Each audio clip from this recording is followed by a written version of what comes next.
Thanks for joining us for political talk on another PolitiPod Live. Tonight we'll cover the No Kings protest, odds and ends, health update, and more. We also have our segments It's War and Fascism Creeps. I'm Hannah Soldner, And I'm Matt Nisanoff. and we start with the No Kings report. That's right, another No Kings march that occurred across the country. There's uh, hundreds of protests now when they have these. They're in every town, every major city, small towns, everywhere from Los Angeles to Seattle to New York and Boston, but also Plymouth, Massachusetts, and small towns in Minnesota, and even small towns in Georgia. So it has really galvanized people's actions and given them something to do to show their displeasure. And they say that in this last one, there were something like 8 million people involved, a million more than the last No Kings March, and perhaps the largest protest in American history. There's also the interesting information that UMass Amherst took a poll, and it says that Trump's popularity is down to 33%, which is a world record. There he is. He's finally got a world record. That's what's important to him. It's the lowest it's ever been for any president, 33%, and 62% saying they oppose him. What do you think, Hannah? How about no King's marches? He loves putting his name on stuff. Maybe we should call it the Donald Trump disapproval poll. Um, it's so interesting with these protests because I go back and forth. I think protest is good. I think it can be a really good sort of motivating source. You can meet other people there. You can carry it on to the next thing. Organizing, coming up with plans, whatever. And I think that these polls are also really nice because both because in a certain sense, like fascism and these kinds of things, like really rely on assuming that you're normal, right? Um, the idea that you are abnormal, that you're doing things differently is really, it's like toxic for authoritarians. There was a study done one time about, people who have like low authoritarian, they would ask you, you think it's good to have high authoritarian tendencies, regular or low? And people with regular or low both say low, but people with high authoritarian tendencies say it's good to have regular because it's really important for them to be normal. So I think these ideas, and I think it's part of the reason why, apart from the standard sort of censorship, I think it's part of the reason why so much of this stuff is, there's so much resistance to talking about how big these are, how frequent they are, how sort of landmark they are. And it's important to have these. It can feel a little bit like things aren't happening, but I think that it's not nothing to have these verified markers of like how much this is disapproved of. Yeah, it is. And that's even more shocking, if you will, in relief of the fact that there are some polls that are canceling themselves now because he is getting so low an opinion, because there's such a low opinion of him. They're afraid to say it. And there's been one poll that actually closed up after a lifetime of doing this to say that we won't do it anymore because I don't know what the motivation is. Perhaps they're scared. They're scared to say what they're finding because they know that he's not someone who particularly cares about the facts of things. He doesn't care about what's behind an action. He doesn't take it as a marker to use to either improve or change or to do something else. He just sees it as if you say something that's not entirely in favor of me at all times, then you're my enemy and I have to do something. I have to come get you and strike at you. And not that he can or not that he can follow through with much other than intimidation or a lawsuit. But because of that kind of thing, it's actually affected the behavior of those who are taking polls. And they're not doing anything other than reporting what they're getting, what the information they're getting. And so we'll see what happens with this poll, and we'll see if he continues. Is there a way he could continue to decline? Absolutely, I would say. I think that there's no question that he could wind up getting even lower numbers, and he can set an even lower world record because he's just that way. Yeah, agreed, agreed. All right. Well, we are going to move on. What's next? And that's war. War. There you go. It's war. And that's war. There we go. And so it is. We are unfortunately in it's the next week already for the war, or I'm sorry, excursion. Now the official term for the administration is using is excursion. Whatever that means, I believe incursion, as one host of a show pointed out, incursion might be a bit more of the correct term to use. But once again, words don't really matter anymore, and certainly not going to put too much of a thought into it. Excursion is the word that was used, or at least the one that he used. So that's what they will all say now, that it was an excursion, but is just a way to try to find a term that is more palatable than war. Although he has always thought war is good, and he's always thought of it as that it shows that you're tough. Um, and yet, with this action and with the war with Iran, we've got he turns every which way but loose, right? He says one week that he's had an amazing victory. He says one week that they took care of all the nuclear facilities and bombed them out last when they did this a couple of months ago. They did strikes a couple of months ago. Now he's saying, oh, they were 2 weeks away from having a weapon, and so that's why he had to do this. And it was a war. Well, it's a war, yeah, but now it's an excursion, and there's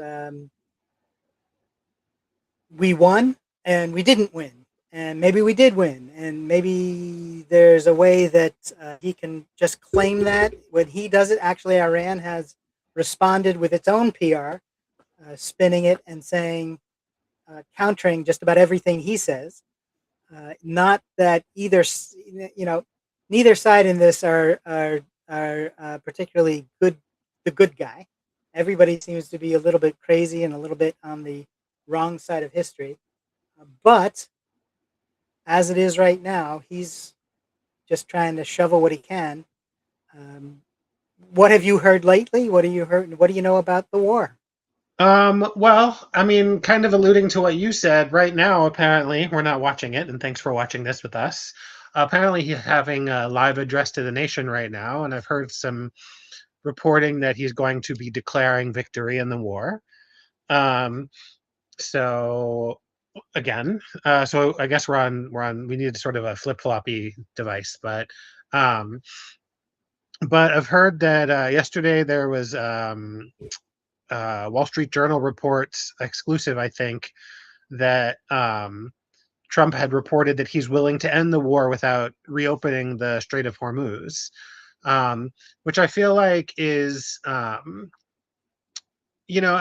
only is it like a big change from what's been said, but it's kind of like a big um, obstacle to saying, if he says the war is over, um, I think that a lot of people could say, like, well, but what about the Strait of Hormuz? It's still open. And he can just say, like, well, that wasn't part of the deal to end the war, right? We won, but we decided that that wasn't part of the important part of winning.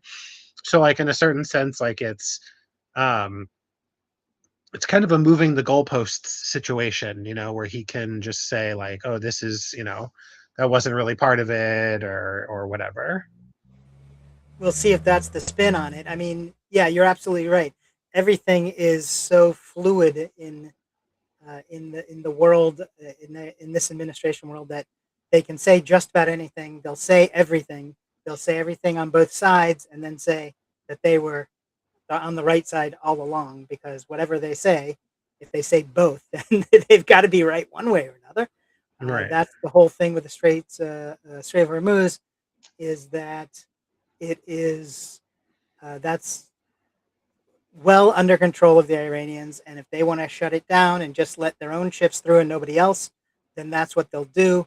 That is what I believe it's 8% of the world's oil goes through there, so it will cause hardship and it will cause difficulties with getting oil, particularly, I guess, to Europe. Um, that's where a lot of that the oil is heading, um, and at the same time. Um, there was a whole thing about he announced the plans, a peace plan, and apparently it was part of some sort of shenanigans. As big a surprise as that is, that it was part of a shenanigan where a bunch of his family and some friends heard about or knew about the announcement beforehand. So about 2 hours before he announced this, all of a sudden there was a lot of activity in stocks and a lot of activity on the markets, and only from friends and family. And so, having known about the announcement beforehand, they made a bunch of cash. And Paul Krugman uses the term treason because it's literally trading on national secrets in order to get money. So I think that fits the description of treason. Yeah, it was there was a person a few years ago, I think, who built a trade account on whatever thing, and he did it for Nancy Pelosi, but he basically, I don't know if it was like a an algorithm or something, but it basically bought whatever she bought and sold whatever she sold. And I feel like somebody could do something similar if they just grab somebody that they identify as, within the Trump inner circle and just build a thing like that and just says, buy what this person buys when they buy it and sell what this person sells when they sell it.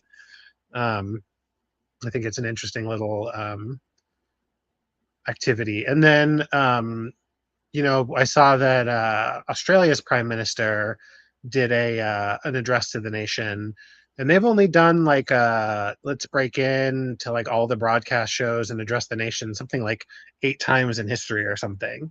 It's like a big deal there to talk about, and he didn't really give a lot of actionable things. He kind of gave like a very generic politician-y, like, don't panic, whatever. And I think that that did definitely happen during COVID, where people bought more than they needed and it caused sort of like artificial scarcity. And so maybe they're trying to avoid that, but there's also this like um I don't know, this idea of like fuel is going to be problematic, and also fertilizer, I guess. But nobody just has any this it's not something that's plannable, just because who knows what's going to happen now that we've won the war, apparently. Exactly. Yeah, and I've heard the same thing not only with fuel but with helium. It's also Mm, another item that goes through the Straits of Hormuz and is easily affected by it being closed. So all of a sudden there's a lack of helium. The price of gas has topped $4 a gallon on average across the United States. That's the sort of thing people notice.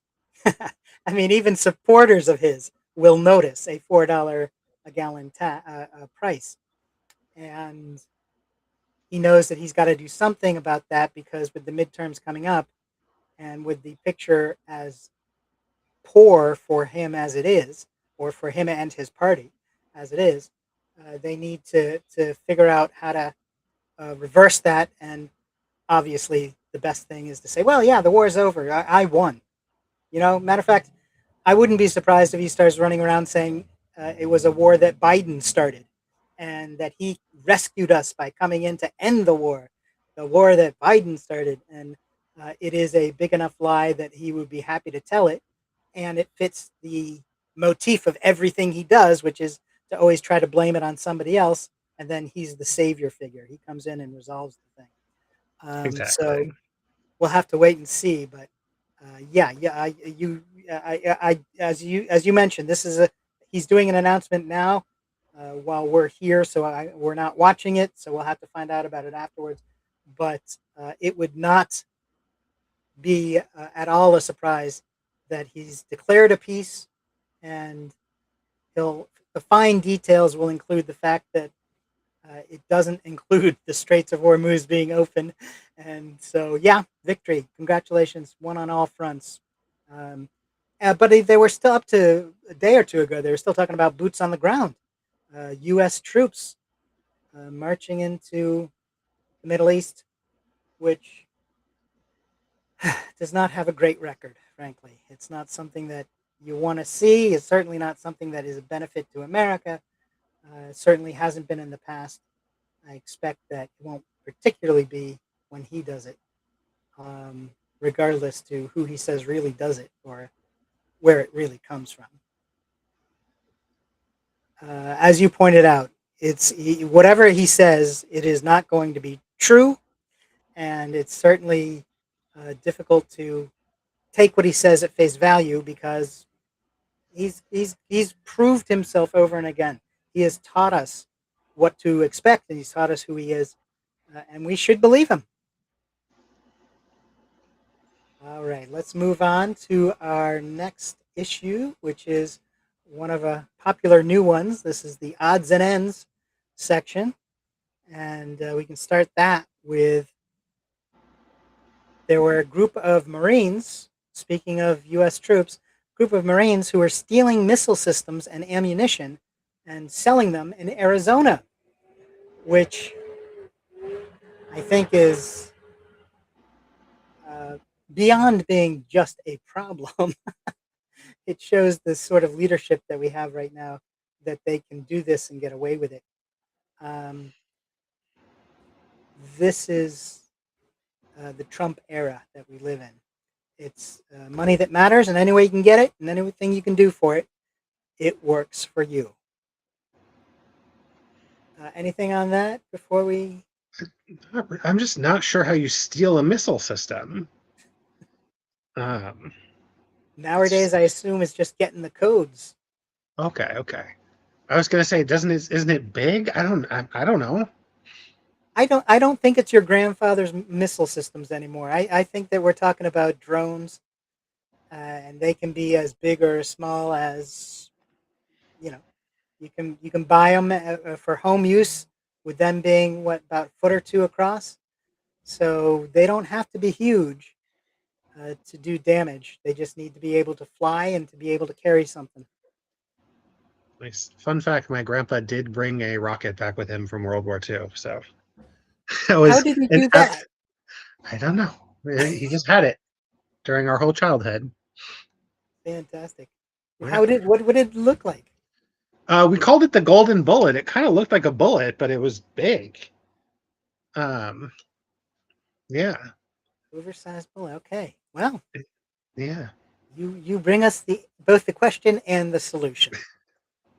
Um, Another odd and end would be the North Carolina voter ID, and there's a judge who has upheld in North Carolina who has upheld that voter ID is picture ID is required to vote, and that's certainly a win for the GOP lawmakers who are running around the country trying to figure out how to put more of a burden on people when they try to vote. You can't just be can't. It's not just a matter of being registered to vote, but there's got to be additional thing. You got to have a picture ID within a couple of months. Who knows? Maybe it will be you need 5 forms of identification.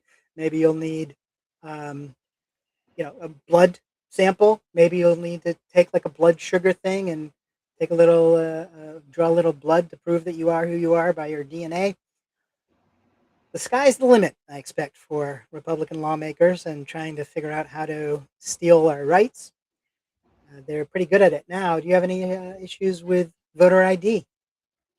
Um, no, but I do have something related. And it's that I think Trump signed an executive order trying to ban some mail-in voting.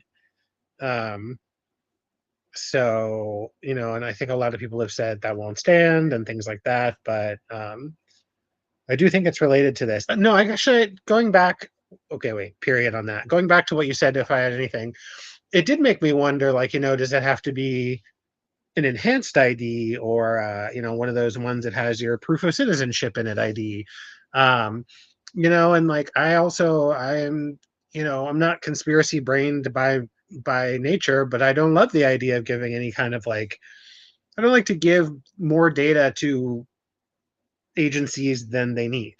Um, and we talked about this last week or a couple weeks ago or whatever, but like the system is broadly pretty solid. There's not been massive problems, and it's like not even that effective of a thing. You would have to know somebody's name and their address, um, and you would have to be able to, at least here in New York, when they give it to me, I sign it, so you'd have to know what their signature looks like, and you would have to know they weren't going in to vote, and all that to get you one more vote. Like it just doesn't seem it's like a lot of work for like not It's a lot like of reward. exactly. It's like, and this runs down actually right into local organizations. I'm a member of a group where there were deep concerns by the leadership of how people were voting in their their local issue elections, and they were like, oh well, people are going to organize against us, and there'll be non-members who will come in and vote, and they'll cause the opposite result from what we want. Um, and the reality is, just like with the Republicans who are complaining about so much voter fraud, and there's very little, if any, in reality, the paranoia of the thought of somebody being able to organize sufficiently enough to get a high enough number to win a vote in your election, whatever that number is, a dozen, 1,500, whatever that number is, if you can get 5 people to do something, you're doing pretty good as an organizer.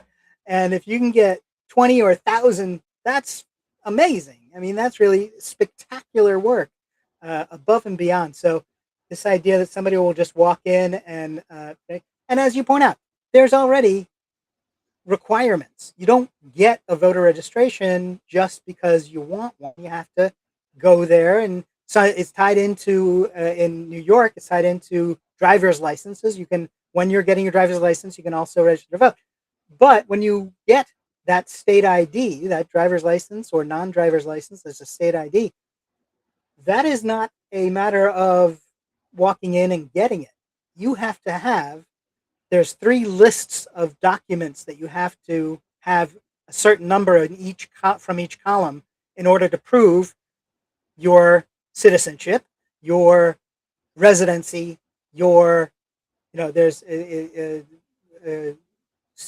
you have to use your passport and a social security card and a bill that you've paid that has your home address, and then you have to have 1 or 2 other things. So that's a high bar as it is just to get the state ID, much less get that voter registration done. So Yeah. to also ask for it to be presented at the time you vote, you're just gilding the lily, really.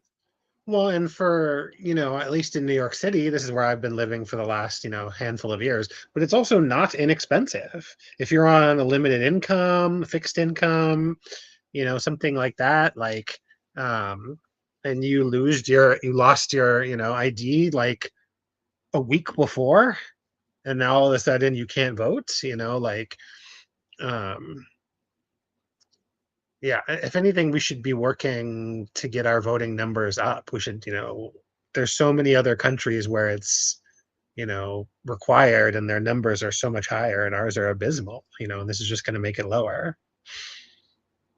Exactly, exactly, and that's what the Republicans want. They want to drive turnout down as best they can in any way, and this is just the typical sort of scare tactic that they use, and to achieve their goal.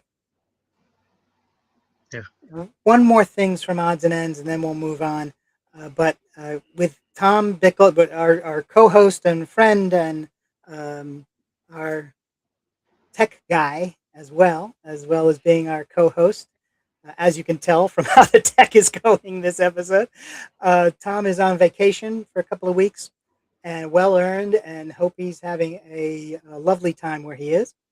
And with him not here, we're going to take advantage and get a extra issue into the odds and ends section that's purely New York centric, being that both you and I are living in New York.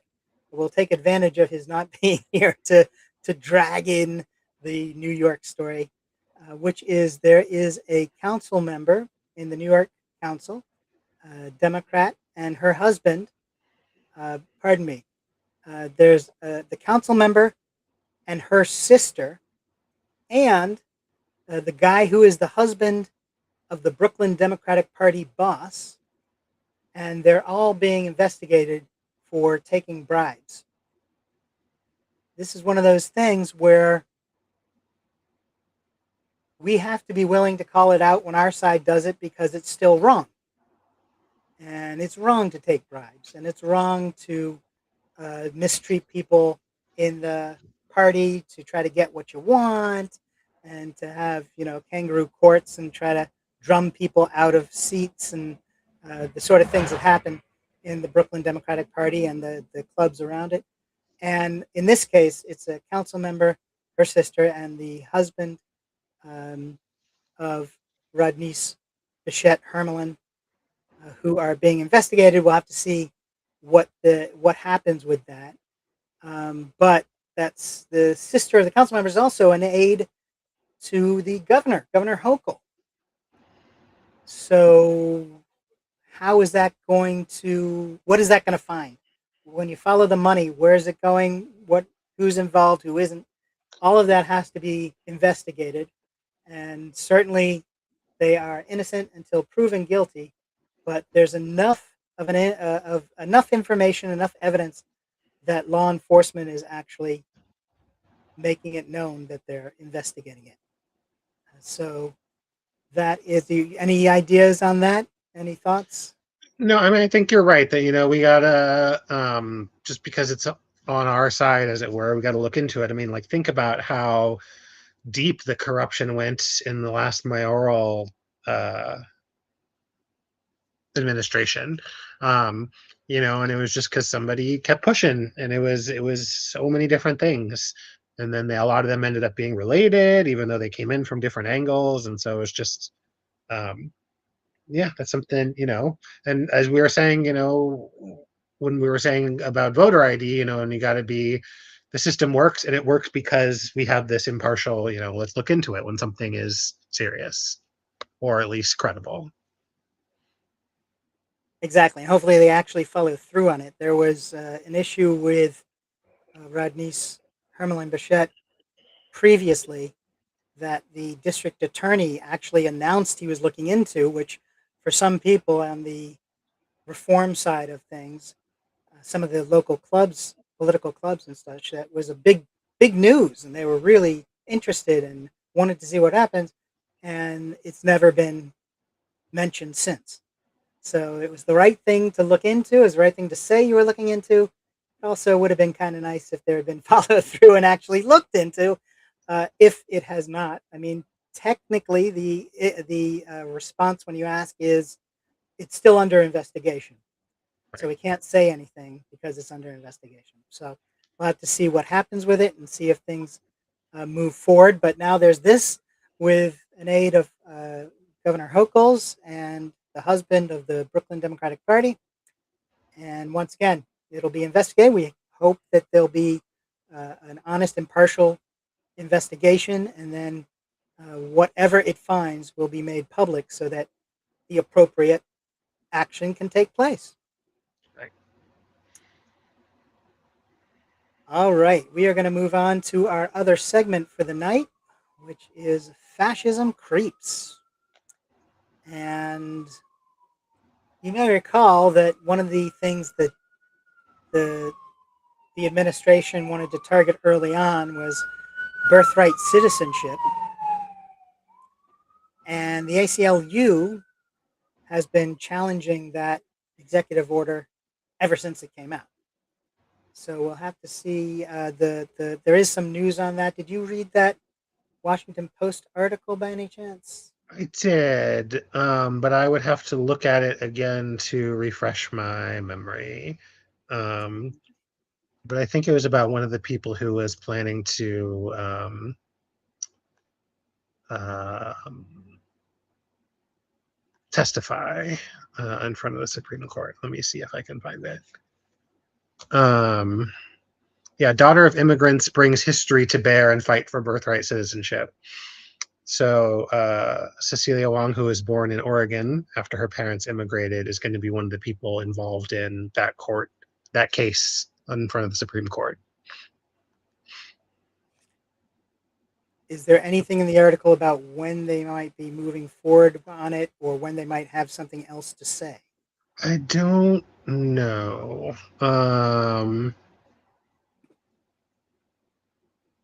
Yeah, it doesn't say anything about that specifically.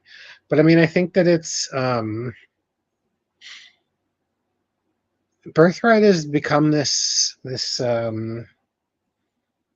boogeyman, I guess, in a certain sense. Like people are. I remember we haven't heard this term in a while, but people used to use the term anchor babies and stuff like that. Um, and it's like it's also so interesting as a person who I have in my mom's house back where I'm from. We have a letter for my great uncle, I think, when he immigrated to the United States from Sweden, that was just like written from his pastor being like, this guy's a good guy. You should just like let him do whatever. Um, and so like when he came over, great uncle, I think it was in the like 1860s or 1870s, there was a large influx of Swedish people to Canada. Oh my God, Kansas. But yeah, I mean, it was back when we didn't have. It was like that, right? You just came over, and it feels weird to. That's something so recent. We have like physical evidence of it, and now all of a sudden we're pretending like it's so scandalous. And not only is it so recent we have evidence of it, but it's also like if it happened in the mid 1800s, like far after the country was founded. So it's something we had been doing for a long time. It's not like it was, oh, we were still figuring it out or whatever. Like the country was pretty established, and we were still just kind of like letting people come over who wanted to come over. And um yeah, and it's I don't know this person's story, but there's been um a lot of really terrible um immigration sort of stopping laws, and then now there's this whole I think, which is it's in the Constitution. It's in the 14th Amendment, so it's not even like it's just like a Yeah, it's not just an idea; it's yeah literally in the document. yeah. Um, so yeah So, if you wanted to find yourself a wife, say from I don't know Eastern Europe, and you were able to bring her here, and you got a visa, maybe even I don't know an Einstein visa, and you brought her in, and she was able to make her home here and maybe do some work. It's an Einstein visa, so she can legally work as well. And then she has a child. It certainly proves she's not barren, but she is having a child, and then that child is considered, as you were saying, what the Republicans used to call a anchor baby, meaning the child is born in America, and there's also there's also things about if your child is born here, then some citizenship is passed on immediately. So if you're born here, you're a citizen. So the child would be a citizen, and the parent can stay, etc. And it's been that way as with your ancestors. You mentioned the track they took with my ancestors. There's stories of people having documents that they would use to get in, and they would check. It was Ellis Island, late 1800s. You have a piece of paper. They kind of don't know your name, so you kind of make up a name for you, and then you get a whole new family because they have given you a last name that's not necessarily what you had on your papers, but they use those papers. And then there's a story of people being able to smuggle the papers back to the hometown, and then a sibling or a cousin takes those and uses the same documents and gets in as well. Because at the time, that was, that's one of the ways it was done. There was no computer system. There was no advanced way to check out the documents that they'd been used before. Now, so people got in because they wanted to get in, and they wanted to do it to better their lives and their family lives, and that worked out for some people. It didn't work out for everyone. The people who came in the late 1800s, early 1900s, of course, came just before the Depression, and so getting advancing the family fortune was not always the result. But that immigration has always been has always happened, has always been a benefit to the U.S. in the long run, just like it is now. And yet, it's an easy thing to complain about. It's one of those things that you can make very scary, and you can fold into sort of a American carnage headline and weave it in and make it scary because people are not from here. So they're, what are their motives and that kind of thing. And it sells among particular groups of people, which is another interesting. There's another story about some African immigrants to Russia. Here's another sort of version of things that's taken place where they are lured to Russia, or at least in their countries, they're lured to come to the Russian embassy to participate in getting a job or participate in advancing their education through going to Russia. And who wouldn't want to advance through education, and who wouldn't want to look into moving someplace where they can get work? And then the Russian officials take the documents, hold them, and then force the immigrant to sign up for the military and send them off to the Ukrainian front. Now, you can say that kind of thing and make, as I said before, you can make things kind of scary by just saying it. But the issue here is there's actually evidence supporting it because the European Parliament got a hold of some of these people in some of these situations, and they have expressed their outrage by voting for it in their parliament, that this is something that needs to be stopped, and they have evidence to show that it is happening. And far be it from me to call out the Russian government for not being honest. But apparently, the documents show that that's the case, and the European Parliament has followed up and voted on that.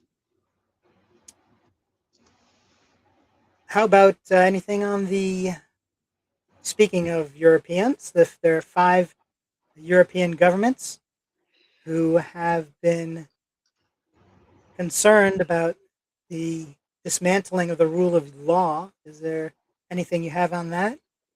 Yeah, so there was 5 EU member states who are identified as consistently and intentionally eroding the rule of law. They are Bulgaria, Croatia, Hungary, Italy, and Slovakia. Um, and this is evidence from NGOs, civil liberties unions, things like that. And they're doing it in different ways. Some of them are very pro Moscow. I think I'd have to look again. The PM of Italy, if she was was she the daughter of Benito Mussolini? I know that was a thing briefly. Um, and yeah, and so like these are just um, these member states have been identified, and it's on the record, and there's just been, I mean, this is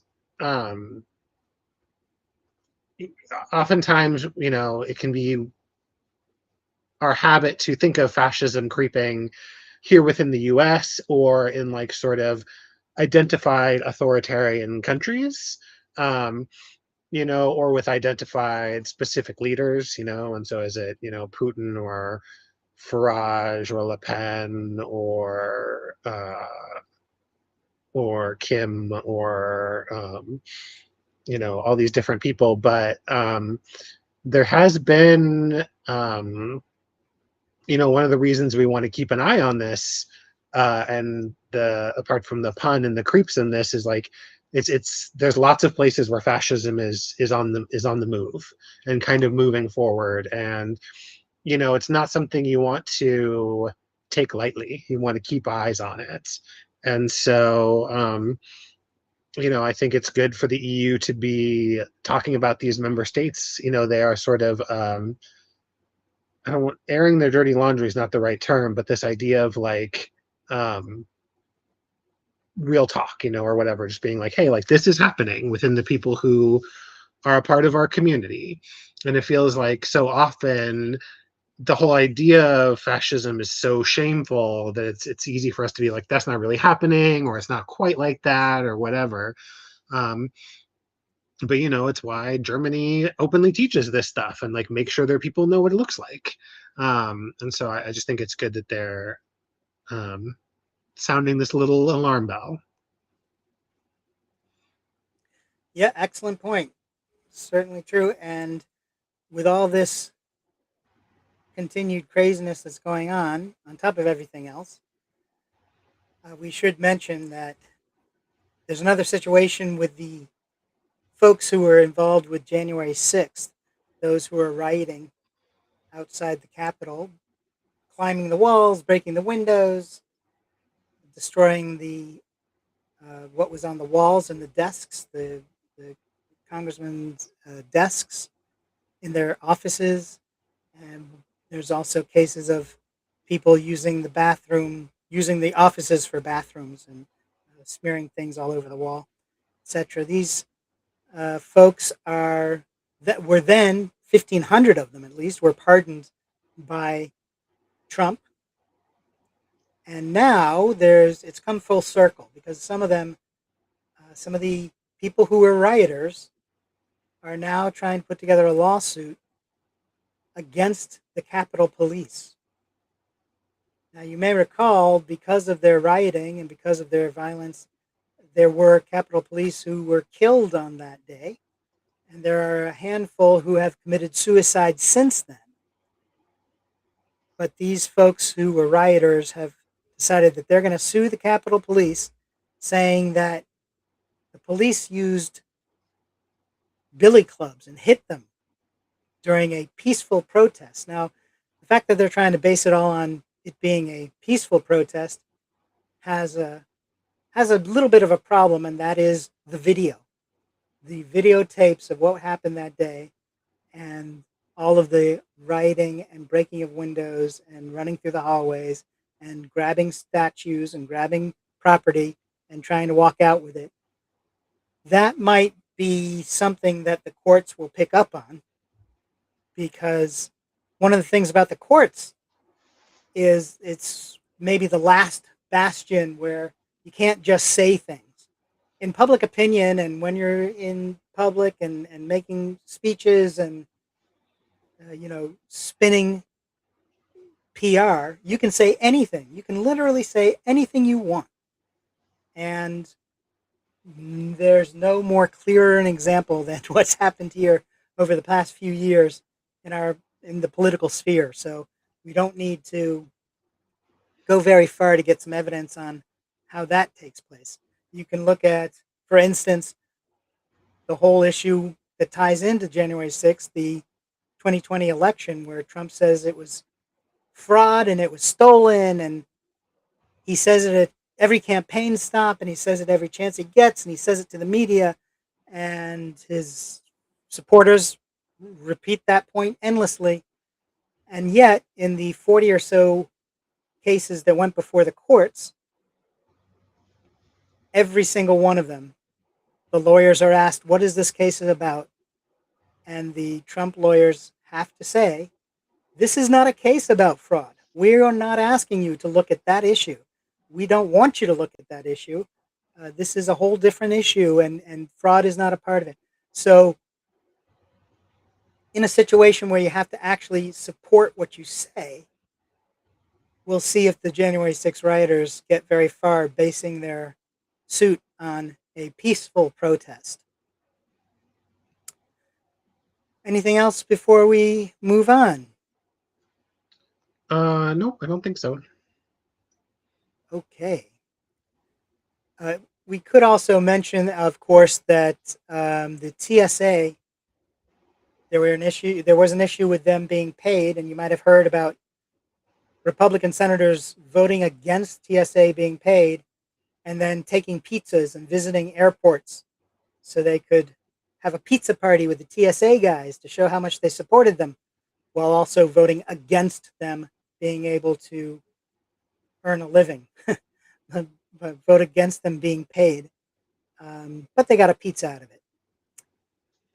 Looks like now the TSA is going to start getting paid. Now that ICE has been introduced into airports, now that these ICE guys are getting paid and standing around and doing nothing and looking at their phones and checking their emails, and I'm sure even one or two were maybe checking in on sports betting, maybe. I mean, I don't have any evidence of that, I must say. It's alleged that some might have been looking at sports betting or looking at other, maybe gaming. There's some good online games now. I'm sure the airport would be a good place to get Wi-Fi. But they're doing everything but doing anything. And the TSA guys have to sit there, do their jobs, not getting paid, and on top of it, watch these guys wandering around their airport, so that the ICE people can look tough enough. But we'll move on from the fascism creeps into the next issue, which is our health update. And this is something I'm going to let you go ahead and talk about. We'll start off with the Trump saying the ACA should be replaced with direct payments. I mean, that just sounds crazy. Yeah, so Trump says the ACA exactly should be replaced with direct payments. It doesn't really. Okay, I have layers of complaints about this. Um, One is the reason that, not to get too in the weeds, but the reason that health insurance, one of the reasons why it works, is because there's collective bargaining, and so a health insurance company can go to a provider and say, hey, we're gonna, pay you this much. And an individual cannot collective bargain. Um, and so you can't do that, right? And so basically the way it works is, let's say there's 10 health insurance companies in the United States. That's obviously not correct, but let's say there's 10. And, you know, insurance company A goes up and they're like, hey, we only want to pay $10,000 for a heart transplant, but in exchange, we'll pay $50,000 for a hip transplant. And then insurance company B is like, well, we're not going to pay that much for a heart transplant, i.e., their customer would have to pay more, but they will pay something different for the other one. So basically, it's like this forever balancing game of who makes the best deal, and it's kind of like it's sort of like a equivalent to like a grocery store. Like you could go and like this place might have butter cheaper and eggs more expensive and bread cheaper and apples more expensive and whatever. But the way that works is because they have the numbers. So if you reject all out one specific insurance company, then you're not going to be able to get all of the people that have that insurance company. It's also one of the major reasons why nationalized insurance is broadly more cheaper, because if you don't go with them, then you're going to get basically no people are going to come to your hospital or clinic or whatever, unless they happen to have some kind of private insurance, et cetera, et cetera. And so if you get individual payments, you lose all of that collective bargaining. And so unless you get a payment and then use that payment to get onto an insurance. But that's basically what the ACA is doing right now. It would be just kind of shuffling around something that exists so that Trump can put his name on it instead. Um, but yeah, it just doesn't.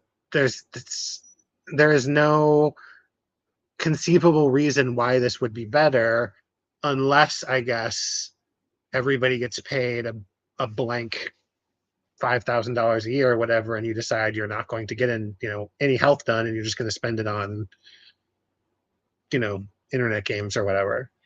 But it's such a I don't know. It's such a it'd be much better if we could just have a collective system. There you go. Yeah, and I've had some personal deal in the first quarter of 2026. I've had um, uh, a number of run-ins with health issues and hospitals, etc.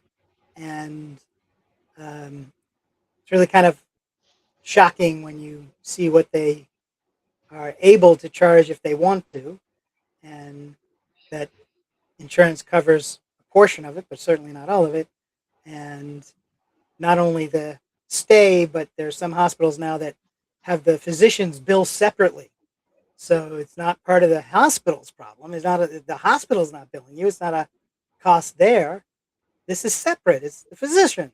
So they're going to individually charge you, and that's another way that um, the whole independent contractor thing. I think is how they justify it. But absolutely crazy and really financially just gets right under you, gets pokes at your soft underbelly, so to speak. And then, the cost of ambulance rides, wow, just amazing what they can do. So this whole idea of his constantly trying to undermine anything that has to do with President Obama and ACA is part of that. So he's got to try to dismantle it any way he can for no good reason, certainly no healthcare reason, certainly no health cost reason. Not that there aren't things in the ACA that could certainly stand being addressed and improved, but the Republicans just won't do that. They only know one thing, which is that they can try to use it as an attack. So another issue that we've heard of and that you have mentioned is the thing going on down in Birmingham, Alabama, and that the water system down there has the whole issue of removing fluoride. And do you want to? Yeah, so in Birmingham, like you said, they'd announced that they were going to remove fluoride from the water, and there was some controversy about it, and we can talk about that. But then it turned out that um, several or maybe all of the water treatment plants had already kind of done that, including going back to 2023, and just not told anybody. Um, but kind of almost sort of, I guess, akin to what you don't think about with insurance, fluoride is dental health is like a big deal. If your teeth, studies have been shown places that reduce fluoride in the water, it's not just oh, I'm going to get more cavities, which are bad, but the numbers of cardiac deaths go up because um, teeth issues, the sort of bacteria or whatever gets down into your heart and can cause issues.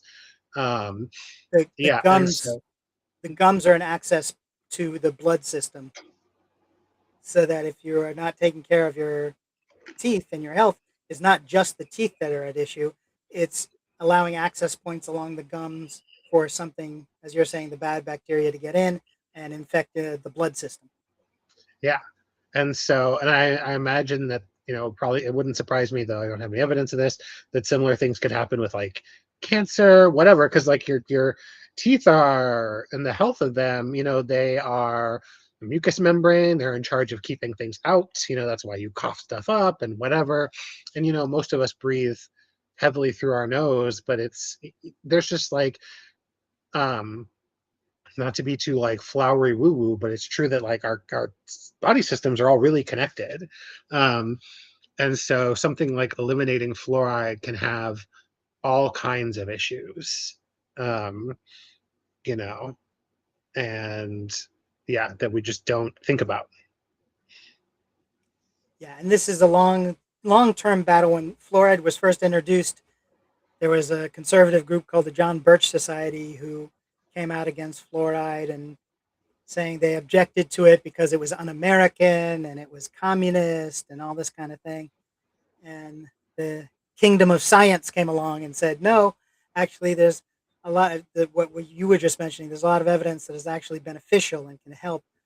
And what's interesting is, um, although I don't want to see anyone get hurt necessarily, what's happening here is, I think, the going to be the actual test case. You can't stop them from removing fluoride from their water because they want to do it, and they've done it. They were said, they said they made the announcement like they were gonna do it, and then kind of backtracked and went, "Oh, yeah. Oh, by the way, the past 17 years we've already stopped doing it because people should make that choice individually. People can buy toothpaste with fluoride in it, so they don't need fluoride in the water." Which of course is circular. It's bizarre logic. It's simply trying to use seeing the word fluoride somewhere else and saying, well, yeah, you can just do that. You can just brush your teeth with that toothpaste if you wanna. That's an individual choice. Um, and so, but they did stop, and it has been 17 years. And so, I think if we look at Birmingham, Alabama, and their health, maybe this will just provide some actual additional evidence that they can add to all of the evidence that the Kingdom of Science has put out time and time again over decades, and we can see if the John Birch Society has a point or not. Yeah, and it's not to bring up the other sort of like main sort of boogeyman of these kinds of things, but along with vaccinations, it's one of the few just like solid wins for science. There's like not really side effects, or if they are, they're like so Negligible. small. And I mean, like, and then that's for saying somebody, me, I had an allergic reaction to one of my vaccines as a kid, which I don't remember because I was a kid. But I took it again recently. I'm fine now. But yeah, it's just like they're just such a clear science win. Um, do you know if the John Birch Society ever said anything else controversial apart from the fluoride, or is that their only one and only controversy? If I remember correctly, they were pretty controversial in everything they would say. And in fact, it was one of the leading conservatives of the day, um, who helped prevent the John Birch Society from sort of taking over the Republican Party. And so there were, for lack of better, it's certainly not like the riots or anything, but there were pitched battles intellectually on showing that their points were rather extreme even then. Although they made they're their mainstream Republican point of view now, but when they were brought up decades ago, they were considered extremist and quite far-fetched and unacceptable to the Republicans at the time. So Yeah. that was very important. If you want some depressing homework, give them Wikipedia. Take a gander at what they've been up to, or what they were up to. Perfect. Well, there's one or two more things, and we'll be wrapping up here in just a minute. But did want to mention in the health section, I did want to mention that it has been 329 years since the one of the Salem witch trials, where a woman was accused and convicted as being for being a witch. But now she's finally been cleared. She was given a pardon by Massachusetts, and it was thanks to a group of middle school children who had looked into the history and looked into the case, and what they thought was that this was unfair treatment, and they were absolutely right. It was found at one point sort of a mass hysteria sort of thing going on. But they found this one woman who had been accused and convicted and was never pardoned. So they made it their business to get her a pardon, an official one, and they have won that case. So 329 years late, but uh, achieved. And we will. Oh, please, any? No, just Okay. yay. Yeah, just yeah, exactly. And the finally, we'll also mention. We didn't want to leave without mentioning the whole kerfuffle that happened recently with the United States president and the Japanese prime minister. He has her as a guest at the White House and has this sort of bizarre rant in his greeting. This was to be a greeting where he has her, where he starts talking about Pearl Harbor for some reason, and starts talking about how she never informed him in advance, which is pretty amazing because neither one of them were involved with government at the time. I believe I can verify that. I can go back and find evidence for the fact that to support that statement.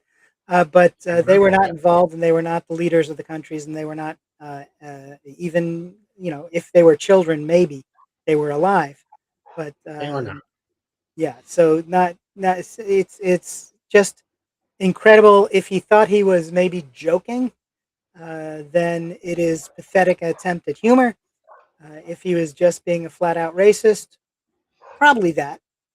I mean, allegedly, he was just being his racist self, and I could certainly see that. And certainly, an awkward moment for the Japanese prime minister. You're not making a friend there. You're not doing something that's going to help. You have any thoughts on that before we wrap up? No. All righty. Well, that brings us to the end of our show. And as you may know, if you've seen this before, we have what's called the Epstein count up. And this is the number of days since the unredacted Epstein list has not been released. We are at we're at 3942. So that number is incorrect. But 3942 of the days since the unredacted Epstein list has not been released to the public. Some members of Congress have seen it, but not us. Thanks for joining us for PolitiPod Live for Political Talk. You're welcome to join us every Wednesday at 6 p.m. Pacific, 8 p.m. Eastern, right here for PolitiPod Live. If you want political laughs, you can join us and half of a dozen of our friends for our monthly political comedy podcast, PolitiPod. You'll find that at soundcloud.com/politipod. I'm Hannah Soldner. And I'm Matt Nisanoff saying goodbye.